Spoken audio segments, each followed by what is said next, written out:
Seja muito bem-vindo ao programa Sola Escritura aqui na Novo Tempo Portugal. Hoje vamos recordar a vida de um dos grandes heróis da fé, um homem que dedicou a sua vida a colocar a Bíblia nas mãos do povo.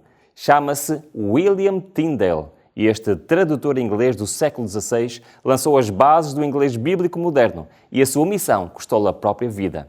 Mas mais do que traduzir palavras, Tyndale fez brilhar uma verdade central do Evangelho, a justiça de Cristo, a única esperança de salvação para cada ser humano.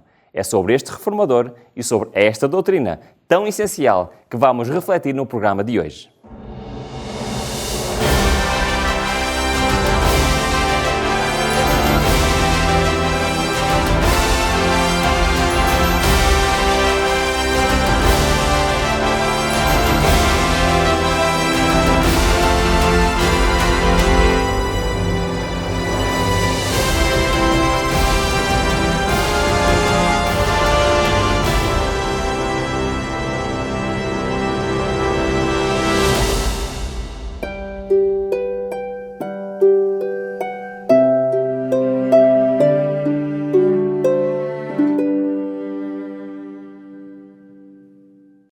No início do século XVI, a Inglaterra vivia tempos de grande agitação religiosa. Era um período em que o acesso à Bíblia era muito restrito e a reforma começava a despontar no continente europeu.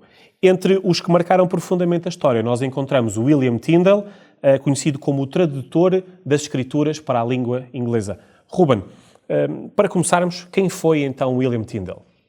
Tyndale nasceu cerca do ano 1494, perto das fronteiras do país de Gales, no condado de Gloucestershire, de uma família respeitável, mas humilde. Ele, ainda jovem, ingressou em Oxford, no Magdalen Hall, onde completou os graus académicos e lemos, segundo o mesmo autor, ele entrou no Magdalen Hall, Oxford, onde obteve o grau de bacharel em artes em 1512 e de mestre em artes em 1515. Mais tarde, ele estudou também em Cambridge, onde as ideias do humanista Erasmo de Roterdão e a leitura do Novo Testamento em grego circulavam entre os alunos. De Maus refere, de Oxford mudou-se para Cambridge, onde Erasmo tinha recentemente ensinado grego e onde a nova aprendizagem e a nova teologia tinham encontrado muitos discípulos. Esta formação sólida em línguas bíblicas e a exposição às novas ideias reformistas moldaram profundamente a sua visão espiritual e também a sua visão académica. Mas o seu percurso não foi apenas um percurso académico, foi também um percurso espiritual. O domínio do grego e do hebraico preparou-o para um trabalho que mudaria a história religiosa da Inglaterra. Era como se Deus estivesse guiando cada passo da sua juventude, da sua aprendizagem, para a grande obra de traduzir a Bíblia a partir dos textos originais. Ok, nós então percebemos que Tyndale recebeu uma formação sólida em Oxford e Cambridge, mas Ruben, em que momento é que nasceu no seu coração esse desejo tão ousado, para aquela altura, de traduzir a Bíblia para o inglês e como é que ele expressou essa convicção? Então, o desejo de William Tyndale de traduzir a Bíblia não nasceu por acaso. Foi um fruto da sua própria realidade e como as pessoas viviam naquela altura na Inglaterra. O povo estava espiritualmente faminto, as escrituras estavam em latim e estavam acessíveis apenas a clérigos. Já no passado, o Wycliffe fez uma tradução da Bíblia para o inglês a partir do latim, mas foi extremamente perseguido, as Bíblias foram destruídas e novamente havia fome da palavra de Deus por parte do povo. E foi precisamente nesta altura que William Tyndale teve esta ideia traduzida a partir dos textos originais. Então, nesta altura, enquanto trabalhava como tutor na casa do Sir John Walsh, em Gloucestershire, Tyndale discutia frequentemente com os padres locais. E num desses debates, ele a falar com um sacerdote, ele afirmou que seria melhor ficarmos, portanto, o padre, o sacerdote, disse ao Tyndale que seria melhor ficarmos sem a lei de Deus do que sem o Papa. Ou seja, dando mais importância ao Papa do que propriamente à palavra de Deus. E a resposta de Tyndale ficou na história. A Robert Maus preserva as suas palavras. Ele diz o seguinte: se Deus me poupar a vida, dentro de alguns anos, farei com que o rapaz que conduz o arado saiba mais das Escrituras do que tu. Ou seja, virou-se para aquele sacerdote e disse: olha, se Deus me der esta possibilidade, e vou colocar a Bíblia nas mãos das pessoas que um simples rapaz, um simples agricultor vai saber mais da palavra de Deus do que tu, sacerdote. Esta frase resume a sua convicção. A palavra de Deus não pertencia a uma elite, mas pertencia a todos. Até ao mais humilde camponês devia ter acesso direto à Bíblia. Foi esta a visão que o levou a dedicar todo o seu talento às línguas originais, a estudar o hebraico, a estudar o grego, para depois poder traduzir a Escritura com fidelidade e com clareza. Assim começou a missão que consumiria quase a sua vida inteira.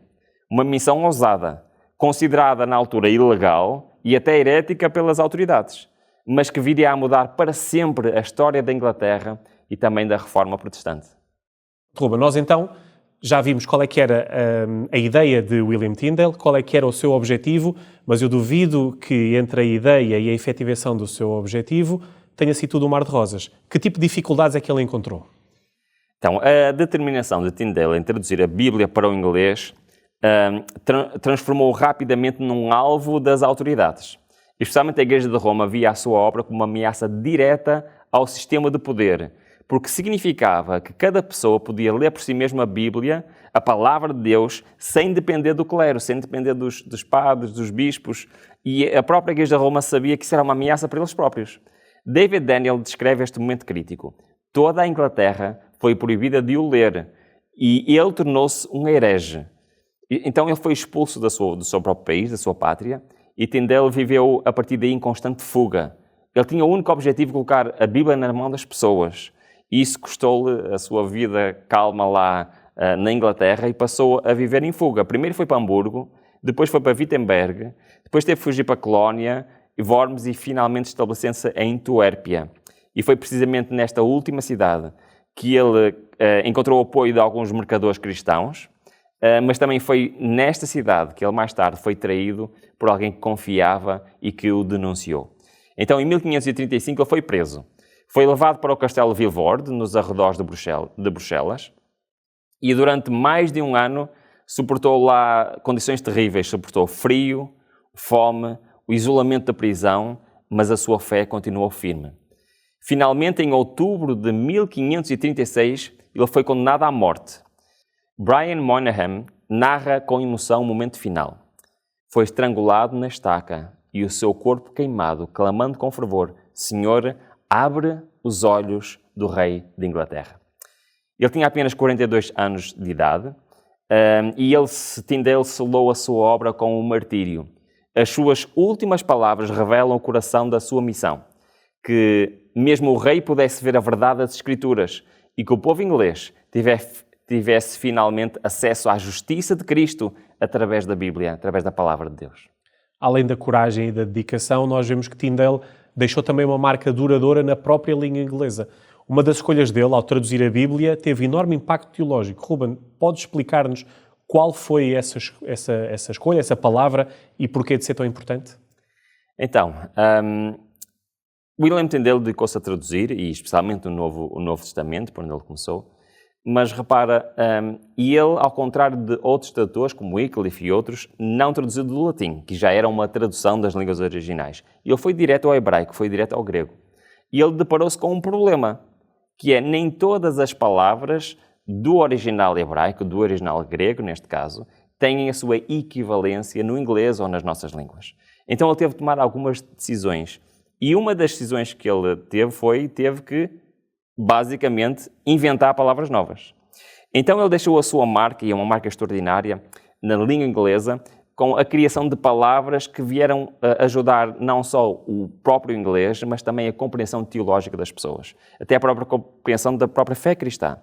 E entre muitas dessas escolhas, ele destacou-se pela introdução de uma palavra nova no inglês, que é righteousness, que em português é traduzida por justiça, mas no inglês tem um foco muito mais próximo, esta palavra que foi criada por Tyndale, do original. David Daniel explica a importância desta escolha. A palavra central da sua teologia era justiça. Tal palavra que nós falamos em português justiça, mas que no original era righteousness, que ele usou para traduzir o grego, significava a justiça de Cristo imputada ao crente pela fé. Isto quer dizer que Tyndale não via a justiça como uma qualidade própria do ser humano ou como uma conquista através das boas obras, Para ele, tratava-se da justiça de Cristo, que é perfeita, que é completa e que Deus oferece ao pecador e é recebida unicamente pela fé. Esta era a essência da sua teologia. E foi também o ponto que mais incomodava a igreja do seu tempo, porque retirava ao clero o papel de mediador para a salvação. Ao fixar esta palavra nas Escrituras em inglês, Tyndale deu ao povo uma chave de leitura para entender a salvação como dom gratuito de Deus. A partir daí, cada leitor podia abrir a Bíblia e descobrir por si mesmo que a aceitação de Deus não depende de penitências, não depende de indulgências ou de méritos humanos, mas daquilo que Cristo já realizou na cruz. Esta decisão de tradução, aparentemente simples, tornou-se revolucionária. Ela moldou o inglês bíblico moderno e marcou profundamente não só a reforma inglesa, mas toda a tradição protestante. Mas, Ruben, o objetivo de Tyndale não foi só a tradução per si. Também há aqui uma ideia de que tinha que haver para o povo uma espécie de alicerce cultural e espiritual. Fala-nos um bocadinho sobre isso. Sim, a obra de William Tyndale foi muito mais do que uma simples tradução. Ela tornou-se um alicerce espiritual e cultural da reforma em Inglaterra. O povo começou a ler a palavra de Deus no seu próprio idioma e isso transformou a consciência religiosa da nação. Como nos diz Brian, o mesmo autor que temos estado a citar, ele descreve o efeito imediato da sua Bíblia. Exemplares do Novo Testamento de Tyndale entravam em Inglaterra às centenas. Eram lidos em segredo por artesãos e mercadores, por aprendizes e mulheres, com uma fome que nada podia deter. Esta leitura direta das Escrituras alimentou o espírito reformador que já se fazia sentir e, pouco a pouco, foi preparando o caminho para a ruptura com Roma. Mesmo depois da sua morte, a sua influência tornou-se evidente. A versão inglesa da Bíblia autorizada durante o reinado de Henrique VIII, por exemplo, e mais tarde a própria Bíblia King James de 1611, se basearam amplamente no trabalho de Tyndale. Nós vemos nesta citação que reforça exatamente este legado. Uma proporção notável da versão autorizada é de Tyndale. É impossível exagerar a dívida que lhe é devida.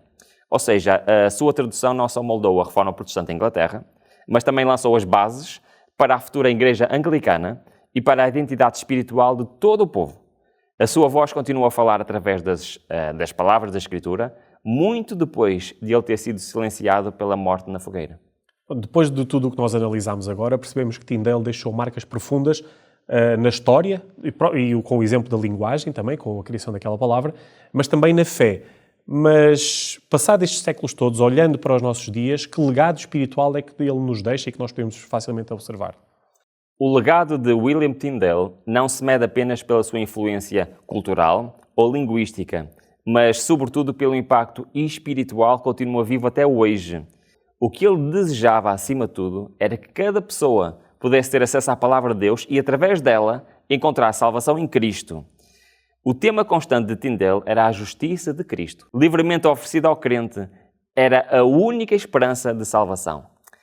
É exatamente esta mensagem que atravessa os séculos.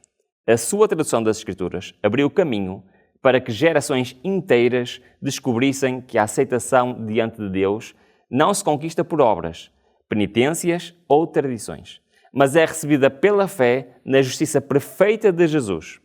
Assim, o testemunho de Tyndale desafia-nos a nós hoje ainda. Será que estamos dispostos a valorizar a Bíblia como ele valorizou? Estes homens que deram a vida para que eu tenha hoje a Bíblia na minha mão, será que eu dou algum valor a isso? Será que confiamos inteiramente na justiça de Cristo, tal como ele proclamava? E será que estamos disponíveis para partilhar esta verdade com a mesma coragem com que ele partilhou, com que ele anunciou, mesmo enfrentando perseguição? Este é o convite espiritual que o seu legado nos deixa: aceitar, viver e partilhar a justiça de Cristo como única base para a nossa esperança.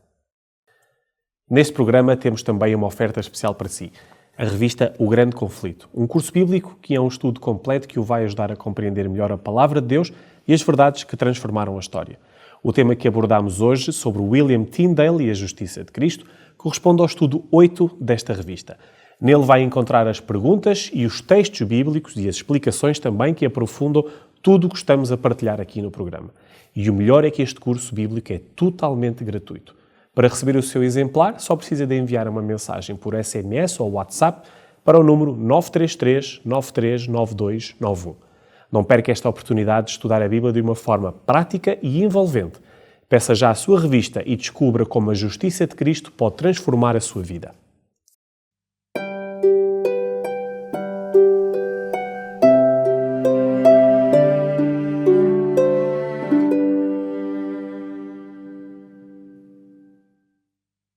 Quando falamos da justiça de Cristo, precisamos primeiro de olhar para a Igreja Apostólica. Desde o início, os cristãos compreenderam que a salvação não vem de obras humanas, mas da fé no sacrifício de Jesus. O apóstolo Paulo escreveu: porque todos pecaram e destituídos estão da glória de Deus. E em Isaías encontramos a mesma ideia: mas todos nós somos como o imundo e todas as nossas justiças como trapos da imundícia. A mensagem era clara: a justiça humana nunca seria suficiente para nos reconciliar com Deus. Mas logo, nos primeiros séculos da história cristã, esta verdade começou a ser ofuscada. Como já vimos em episódios anteriores, a Igreja foi dando cada vez mais ênfase a obras de penitência, a ritos e méritos humanos. A salvação deixou de ser apresentada como um dom gratuito de Deus e passou a ser vista como algo conquistado através da mediação da Igreja e do clero. Ao longo da Idade Média, essa distorção cresceu com práticas como as indulgências, as peregrinações e sacrifícios humanos para tentar obter o favor divino. E foi neste mesmo contexto que William Tyndale assumiu a sua missão. Ao traduzir a Bíblia para o inglês, ele deu ao povo comum a oportunidade de ler com os seus próprios olhos a mensagem da justificação pela fé. Hoje, a situação do cristianismo é marcada por contrastes.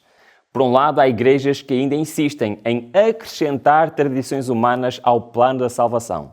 Por outro lado, existem correntes que afirmam que a fé dispensa a obediência, como se a graça fosse uma licença para viver no pecado.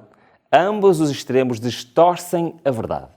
Percebemos assim que o desafio não é apenas histórico, mas também atual. Cada geração é chamada a decidir se vai confiar na sua própria justiça ou depender unicamente da justiça de Cristo. A escolha é pessoal e diária e continua a ser o centro da verdadeira fé cristã. A mensagem bíblica continua a ser a mesma que Tyndale arriscou a vida para partilhar. A salvação é inteiramente um dom de graça de Deus recebido pela fé, mas que se manifesta numa vida transformada e obediente. Este é o convite para o nosso tempo: voltar às Escrituras, tal como os reformadores fizeram, e reconhecer que só em Cristo encontraremos a justiça que nos salva e nos cobre e nos transforma.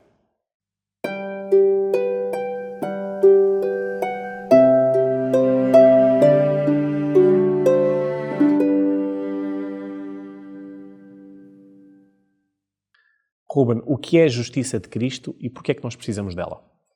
Nós, se abrimos a palavra de Deus, logo em Isaías 64, versículo 6, lemos: mas todos nós somos como imundo, e todas as nossas justiças como o trapo da imundícia. Em Romanos 3, 10 e 23, podemos ler, como está escrito: não há um justo, nenhum sequer, porque todos pecaram e destituídos estão da glória de Deus. Então, o que é que nós podemos concluir? Nós podemos concluir que a condição humana é uma condição de pecado e é uma condição de injustiça. Nós podemos concluir que a nossa justiça própria não tem nenhum valor, não serve de nada diante de Deus. Todos precisamos de uma justiça que venha de fora de nós, ou seja, da justiça de Cristo. Como então podemos nós receber a justiça de Cristo? O apóstolo Paulo fala-nos muito sobre isso. E, por exemplo, em Romanos capítulo 4, no versículo 3 ao versículo 5, vamos ler apenas algumas partes, diz: pois que diz a Escritura, creu Abraão em Deus e isso foi-lhe imputado como justiça. E no versículo 5 nós lemos: aquele que não pratica, mas crê naquele que justifica o ímpio, a sua fé lhe é imputada como justiça. Também em Romanos 5 diz que somos justificados pela fé.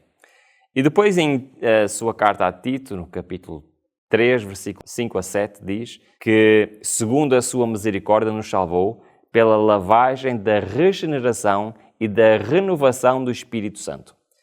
Versículo 7. Para que, sendo justificado pela sua graça, sejamos feitos herdeiros segundo a esperança da vida eterna. Isto é um ponto muito importante. A justiça de Cristo é recebida unicamente pela fé. E não só é recebida unicamente pela fé, porque é um dom gratuito de Deus, algo que Ele nos quer dar, e não nos dá por fruto de nenhuma obra, por nada que nós possamos fazer. Ele vem pela fé e por nos entregarmos ao Senhor e permitir que Ele nos possa conceder este magnífico dom, que é o dom da justiça de Cristo. Essa justiça de Cristo envolve apenas perdão ou também tem que envolver transformação? Isso é um ponto muito importante, Tiago. Em 2 Coríntios 5, 17 diz: ainda que se alguém está em Cristo, nova criatura é. João 15, versículos 4 e 5 diz: está em mim e eu em vós, como a vara de si mesma não pode dar fruto, se não tiver na videira, assim também vós, se não tiverdes em mim. O que é que isto quer dizer? Este é o ponto mais importante da justiça de Cristo. Primeiro, a responder diretamente à tua pergunta, a justiça de Cristo não é apenas um ato legal de perdão.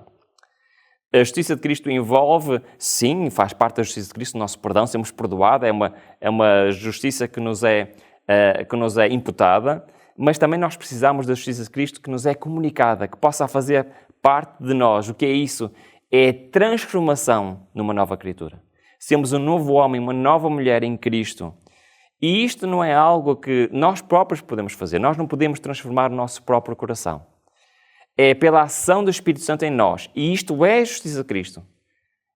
A justiça de Cristo é, basicamente, Cristo poder habitar em nós a partir da ação do Espírito Santo. E então aí não somos nós, mas é o Espírito do Senhor que faz esta transformação, a criação do novo homem. E qual é o objetivo desta transformação? É vivermos em união com Cristo. E é produzir os frutos espirituais.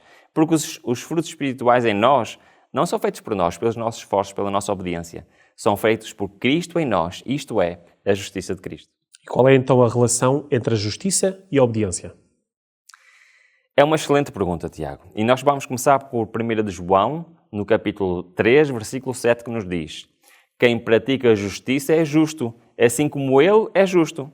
Isaías 54, versículo 17, na parte final, diz-nos que a herança dos servos do Senhor e a sua justiça que de mim procede, diz o Senhor. O que é que isto nos quer dizer? Quer dizer que a obediência é um fruto natural da justiça de Cristo em nós. Repara bem, Tiago, a obediência não nos leva à justiça de Cristo. A nossa obediência não nos leva a lado nenhum. Porque a nossa obediência é um trapo de imundícia, como diz em Isaías. Mas se alguém é transformado por Cristo, se alguém tem a justiça de Cristo, ou seja, se Cristo habita nele, quais são as obras que esta pessoa vai realizar? Continuam a ser as obras da carne ou vão ser as obras do Espírito? Ora, se é o Espírito que comanda a nossa vida, as obras serão as obras do Espírito. E então nós temos que a obediência não é aquilo que nos leva a Cristo, mas a obediência é uma consequência da nossa transformação e de sermos os veículos da ação do Espírito Santo. Então, ser justificado e santificado leva-nos a viver uma vida em conformidade com a vontade de Deus, não pela nossa própria ação, mas pelo poder e a ação de Deus em nós. A fé e a obras caminham juntas. As obras mostram que existe a verdadeira fé. As obras mostram que existe a presença da justiça de Cristo em nós. Ruben, diz-nos então como é que se manifesta em nós, na nossa vida prática, esta justiça de Cristo. É isso mesmo. Que estávamos a dizer, mas vamos confirmar um pouco melhor. Tiago 2,17 diz: assim também a fé, se não tiver obras, é morta em si mesmo. João 15,5 diz: eu sou a videira, vós as varas, quem está em mim e eu nele, esse dá muito fruto, porque sem mim nada podereis fazer. E ainda, para terminar, Efésios 2,10 que nos diz: porque somos feitura sua, criados em Cristo Jesus para boas obras, os quais Deus preparou para que andássemos nela. Então a justiça de Cristo manifesta-se nas boas obras, sim, mas não são as nossas boas obras. São as obras de Cristo em nós. Então produz uma vida de amor, de humildade, de fidelidade. Cada crente é chamado a viver de acordo com o plano de Deus. Cada crente é chamado a viver como sendo um veículo para que o Senhor possa trabalhar neste mundo. Qual é a promessa de Deus para aqueles que confiam na justiça de Cristo? Paulo, em Romanos 8, nos primeiros 2 versículos, diz-nos: agora nenhuma condenação há para os que estão em Cristo Jesus, que não andam segundo a carne, mas segundo o Espírito. Apocalipse 19:8 diz: E foi-lhes dado que vestissem de linho fino, puro e resplandecente, porque o linho fino são as justiças dos santos. A promessa da vida eterna é uma promessa incrível. A promessa da vitória sobre o pecado é uma promessa incrível da palavra de Deus. E estas coisas não estão disponíveis a nós, pobres seres humanos. De tudo isto nós dependemos de Cristo. E por isso é que tanto o perdão como a transformação vêm pela fé. E a promessa magnífica é que nenhuma condenação há para aquele que está em Cristo. O crente é revestido da justiça de Cristo e tem a esperança da glória futura. Terminamos assim o nosso estudo bíblico sobre a justiça de Cristo. Aprendemos que ela é o único fundamento da nossa salvação, um dom de Deus recebido pela fé e vivido na prática diária. Esta é a verdade que Tyndale tanto desejou partilhar e que continua a transformar vidas hoje. Ruben, queres acrescentar alguma coisa? A vida de William Tyndale lembra-nos que a maior dádiva que podemos receber é a justiça de Cristo. Ele arriscou tudo para que cada pessoa tivesse acesso a esta verdade. Hoje, essa mesma justiça está ao seu alcance.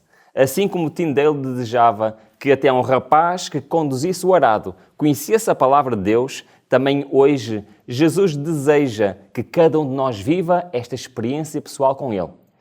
Jesus oferece-lhe perdão, paz e uma nova vida. Ele convida-o a confiar não na sua própria justiça, mas na justiça perfeita que vem dele. Tome hoje a decisão de entregar a sua vida a Cristo. Aceite a sua justiça e deixe que Ele viva em si. Chegamos ao final de mais um episódio do Sola Escritura. Foi um privilégio recordar a vida e o legado de William Tyndale e estudar a doutrina da justiça de Cristo. Não se esqueça da nossa oferta especial, a revista O Grande Conflito, curso bíblico. O tema de hoje corresponde ao estudo número 8 e pode recebê-la gratuitamente pedindo pelo número 933939291 por SMS ou WhatsApp. Muito obrigado pela sua companhia. Que Deus o abençoe e até ao próximo episódio do Sola Escritura aqui na Novo Tempo, Portugal.